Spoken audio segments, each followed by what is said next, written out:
Hello friends, welcome to PSC Simplified 50 PYQ 150 ഡേയ്സിൻ്റെ രണ്ടാമത്തെ ദിവസമാണിത്. അപ്പം ഇന്നലത്തെ ക്ലാസ് കണ്ടിട്ടുണ്ടെന്ന് വിശ്വസിക്കുന്നു. നമ്മൾ കൂടെ കൂടിക്കഴിഞ്ഞാൽ നിങ്ങൾക്ക് എല്ലാ ദിവസവും 50 ചോദ്യങ്ങൾ വെച്ച് 150 ദിവസം പഠിക്കാം. ഇനി വരുന്ന ഏതൊരു പരീക്ഷയിലും നിങ്ങൾക്ക് നല്ലൊരു സ്കോർ നേടാൻ പറ്റും. ഓക്കെ, അപ്പോൾ അധികം ഡിലേ ഒന്നുമില്ലാതെ നമുക്ക് ക്ലാസ്സിലേക്ക് പോകാം.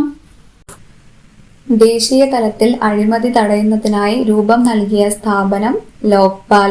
ദേശീയ തലത്തിൽ അഴിമതി തടയുന്നതിനായി രൂപം നൽകിയ സ്ഥാപനം ലോക്പാൽ. ഇന്ത്യൻ ഭരണഘടനയിലെ ഹൃദയവും ആത്മാവും എന്ന് അറിയപ്പെടുന്ന ആർട്ടിക്കിൾ 32. ഇന്ത്യൻ ഭരണഘടനയിലെ ഹൃദയവും ആത്മാവും എന്നറിയപ്പെടുന്ന ആർട്ടിക്കിൾ 32. ധാരാളം മതങ്ങളുള്ള ഇന്ത്യയിലെ പോലെ ഒരു രാജ്യത്തെ ഗവൺമെന്റിന് ആധുനിക കാലഘട്ടത്തിൽ മതേതരത്തിൽ അധിഷ്ഠിതമായല്ലാതെ പ്രവർത്തിക്കാൻ സാധ്യമല്ല. നമ്മുടെ ഭരണഘടന മതേതര സങ്കല്പത്തിൽ അധിഷ്ഠിതമായതും മതസ്വാതന്ത്ര്യം അനുവദിക്കുന്നതും ആണ്. ഇത് ആരുടെ വാക്കുകളാണ്? ജവഹർലാൽ നെഹ്റുവിന്റെ വാക്കുകളാണിത്. നിർദ്ദേശക തത്വങ്ങൾ ഭരണഘടനയുടെ ഏത് ഭാഗത്താണ് ഉൾപ്പെടുത്തിയിരിക്കുന്നത്? ഭാഗം 4. നിർദ്ദേശക തത്വങ്ങൾ ഭരണഘടനയുടെ ഭാഗം 4 ഉൾപ്പെടുത്തിയിരിക്കുന്നത്. മൗലിക അവകാശങ്ങൾ പുനഃസ്ഥാപിക്കാൻ വേണ്ടി കോടതികൾ പുറപ്പെടുവിക്കുന്ന ഉത്തരവ് റിട്ട് എന്നറിയപ്പെടുന്നു. മൗലിക അവകാശങ്ങൾ പുനഃസ്ഥാപിക്കാൻ വേണ്ടി കോടതികൾ പുറപ്പെടുവിക്കുന്ന ഉത്തരവാണ് റിട്ട്. ഒരു വ്യക്തിക്ക് മൗലികാവകാശങ്ങൾ ലംഘിക്കപ്പെട്ടാൽ അവ പുനഃസ്ഥാപിക്കുന്നതിന് സുപ്രീം കോടതിയെയോ ഹൈക്കോടതിയെയോ നേരിട്ട് സമീപിക്കാനുള്ള അവകാശമുണ്ട്. ഇതാണ് ഭരണഘടനാപരമായ പരിഹാരം കാണാനുള്ള അവകാശം. ഒരു വ്യക്തിക്ക് മൗലികാവകാശങ്ങൾ ലംഘിക്കപ്പെട്ടാൽ അവ പുനഃസ്ഥാപിക്കുന്നതിന് സുപ്രീം കോടതിയെയോ ഹൈക്കോടതിയോ നേരിട്ട് സമീപിക്കാനുള്ള അവകാശമുണ്ട്. ഇതാണ് ഭരണഘടനാപരമായ പരിഹാരം കാണാനുള്ള അവകാശം. ഇതിനെക്കുറിച്ചാണ് ആർട്ടിക്കിൾ 32 പറയുന്നത്. അതിലാണ് റിട്ടിനെ കുറിച്ച് പറയുന്നത്. ഇന്ത്യയിൽ ബജറ്റ് അവതരണവുമായി ബന്ധപ്പെട്ട ആർട്ടിക്കിൾ 112. ഇന്ത്യയിൽ ബജറ്റ് അവതരണവുമായി ബന്ധപ്പെട്ട ആർട്ടിക്കിൾ 112. കേന്ദ്ര ഗവൺമെന്റ് പദ്ധതിയായ അടൽ പെൻഷൻ യോജന പ്രഖ്യാപിച്ചത് 2015 മെയ് 9. കേന്ദ്ര ഗവൺമെന്റ് പദ്ധതിയായ അടൽ പെൻഷൻ യോജന പ്രഖ്യാപിച്ചത് 2015 മെയ് 9. ഖനനം ഇന്ത്യൻ സമ്പദ് വ്യവസ്ഥയിൽ ഏത് മേഖലയിൽ ഉൾപ്പെടുന്നു? പ്രാഥമിക മേഖലയിൽ. പ്രാഥമിക മേഖലയിൽ ഉൾപ്പെടുന്ന ഒരു തൊഴിലാണ് ഖനനം എന്നറിയപ്പെടുന്നത്. കോശശ്വസനത്തിന്റെ ഏത് ഘട്ടമാണ് മൈറ്റോകോൺട്രിയയിൽ വെച്ച് നടക്കുന്നത്? ക്രബ്സ് പരിവൃത്തി. കോശശ്വസനത്തിന്റെ ഏത് ഘട്ടമാണ് മൈറ്റോകോൺട്രിയയിൽ വെച്ച് നടക്കുന്നത്?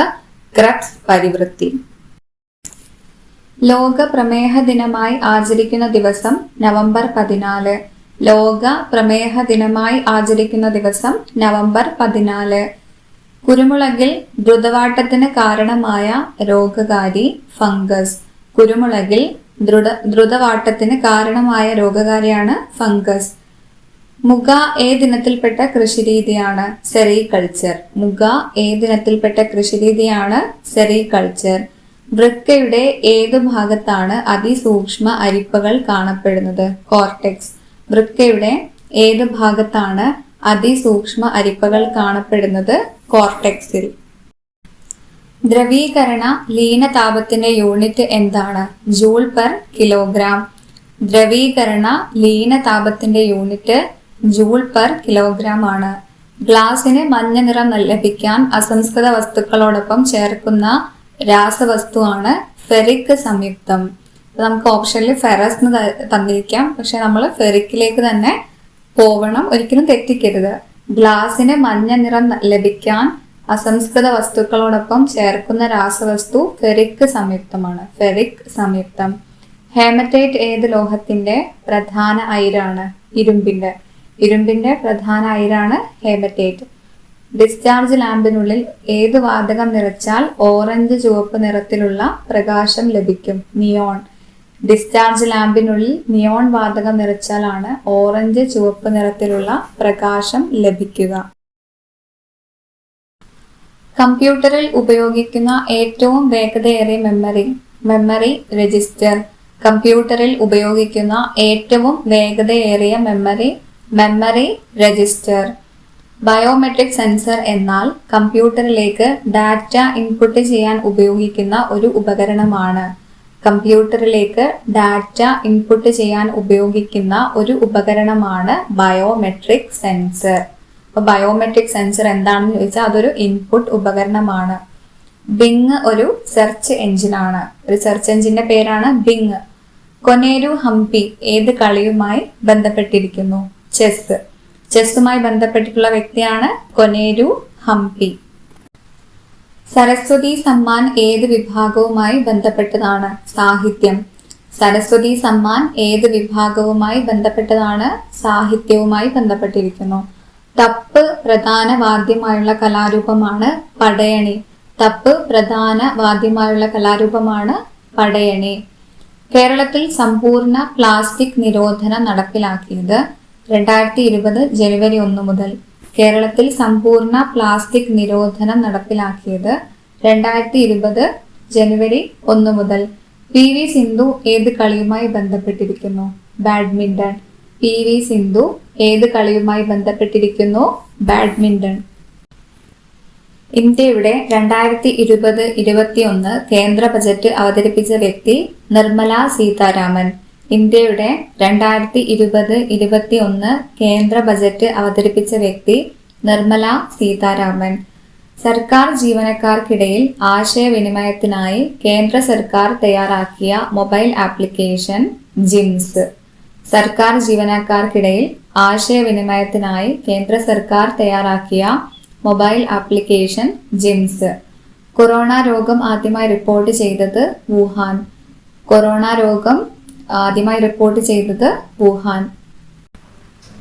1921 ഒറ്റപ്പാലത്ത് വെച്ച് നടന്ന 1-ാം കേരള സംസ്ഥാന രാഷ്ട്രീയ സമ്മേളനത്തിന്റെ അധ്യക്ഷൻ ആരാണ്?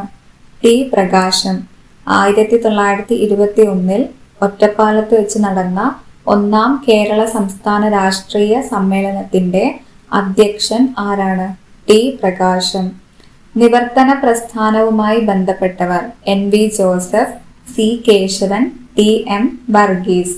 NV Joseph, C Keshavan, TM Varghese എന്നിവർ നിവർത്തന പ്രസ്ഥാനവുമായി ബന്ധപ്പെട്ടവരാണ്. പണ്ഡിറ്റ് കറുപ്പൻ കൊച്ചിൻ ലെജിസ്ലേറ്റീവ് കൗൺസിൽ അംഗമായിരുന്നു. പണ്ഡിറ്റ് കറുപ്പൻ കൊച്ചിൻ ലെജിസ്ലേറ്റീവ് കൗൺസിൽ അംഗമായിരുന്നു. പുലയർ എന്ന കവിത എഴുതിയതും അദ്ദേഹമാണ്.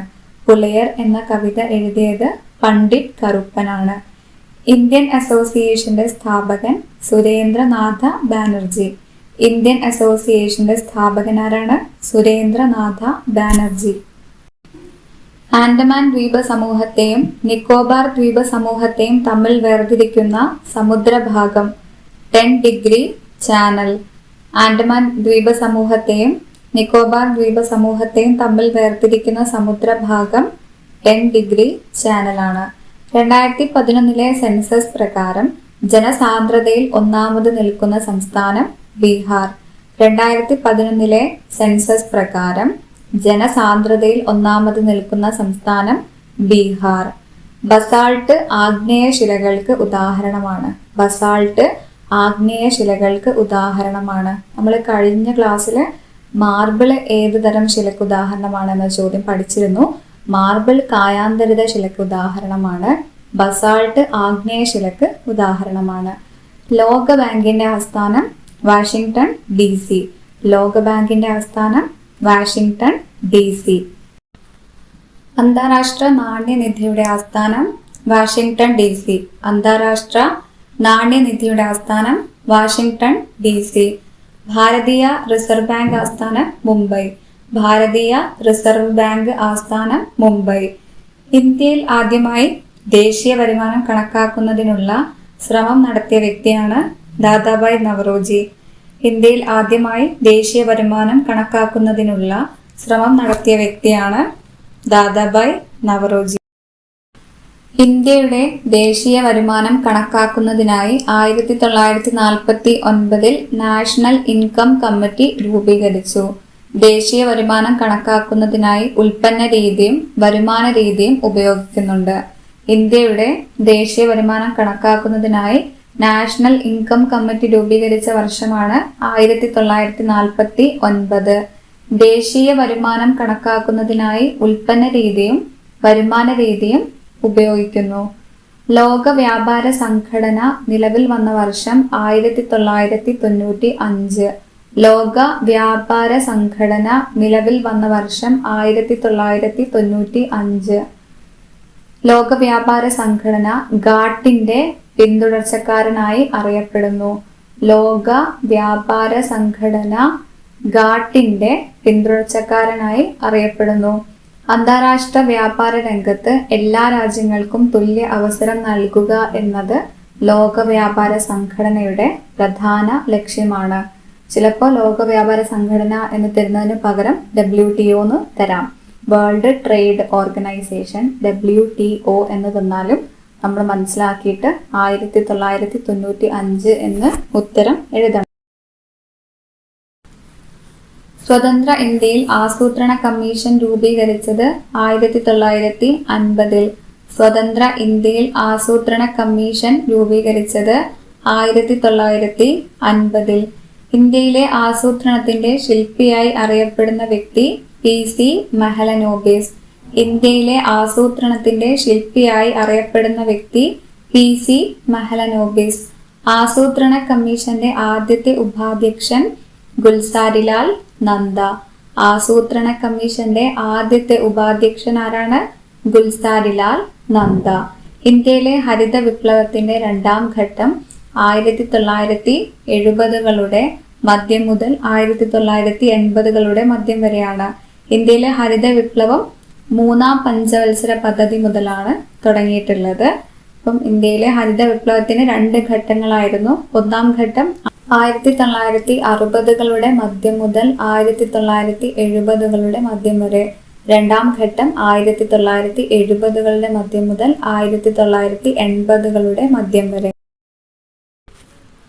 ഓക്കെ, അപ്പോൾ ഇത്രയാണ് ഇന്നത്തെ വീഡിയോ. അപ്പം നമ്മൾ ഇന്നും 50 ചോദ്യം പഠിച്ചിട്ടുണ്ട്. ഇന്നലെ 50 ചോദ്യങ്ങൾ പഠിച്ചിട്ടുണ്ട്. അങ്ങനെ മൊത്തം 100 ചോദ്യങ്ങളാണ് ഇപ്പോൾ പഠിച്ചിട്ടുള്ളത്. ഇനി ഇങ്ങനെ തന്നെ നമ്മൾ തുടർന്ന് പോയി കഴിഞ്ഞാൽ നമ്മൾ ഒരുപാട് ചോദ്യങ്ങൾ പഠിക്കും. നമ്മൾ 150 ദിവസത്തെ ഒരു വലിയ ജേണിയിലാണ് ഉള്ളത്. സോ മടിയൊന്നുമില്ലാതെ ഇനി നല്ലപോലെ പഠിച്ചു തുടങ്ങാം. നമ്മളൊരു പുതിയ വർഷത്തിലേക്ക് കടക്കുകയാണ്. അപ്പം ഒരിക്കലും നമ്മൾ മടി പിടിച്ചിരിക്കരുത്. ഇത്രയും നല്ല അവസരങ്ങൾ വരുമ്പോൾ ഒരിക്കലും നമ്മളെ ഭാഗത്തു നിന്നൊരു മിസ്റ്റേക്ക് കൊണ്ട് നമുക്ക് നഷ്ടപ്പെടാൻ പാടില്ല. അപ്പം നിങ്ങളെല്ലാം മിടുക്കന്മാരാണ്. അതുകൊണ്ട് മടിയൊന്നുമില്ലാതെ നല്ലപോലെ പഠിക്കാം. പിന്നെ എന്ത് സംശയം ഉണ്ടെങ്കിലും എന്ത് അഭിപ്രായങ്ങളുണ്ടെങ്കിലും നിങ്ങൾക്ക് കമൻറ്റ് ബോക്സിൽ പറയാവുന്നതാണ്. നിങ്ങൾക്ക് വീഡിയോ ഇഷ്ടപ്പെട്ടാൽ നിങ്ങൾ എന്തായാലും ലൈക്ക് ചെയ്യണം, സബ്സ്ക്രൈബ് ചെയ്ത് നമ്മളെ കൂടെ കൂടണം. നിങ്ങൾക്ക് അതുകൊണ്ട് ഒരുപാട് ഉപകാരങ്ങളുണ്ടാവും. പിന്നെ നിങ്ങൾക്ക് എങ്ങനത്തെ വീഡിയോസ് ഇനി വേണമെങ്കിലും നിങ്ങൾക്ക് പറയാവുന്നതാണ്. നമ്മൾ അതിനനുസരിച്ചുള്ള ക്ലാസ്സുകൾ എടുത്തുതരും. ഓക്കെ, അപ്പോൾ അത്രയാണ് പറയാനുള്ളത്. ഇനി നാളെ കാണും വരേക്കും ബൈ ഫ്രണ്ട്സ്.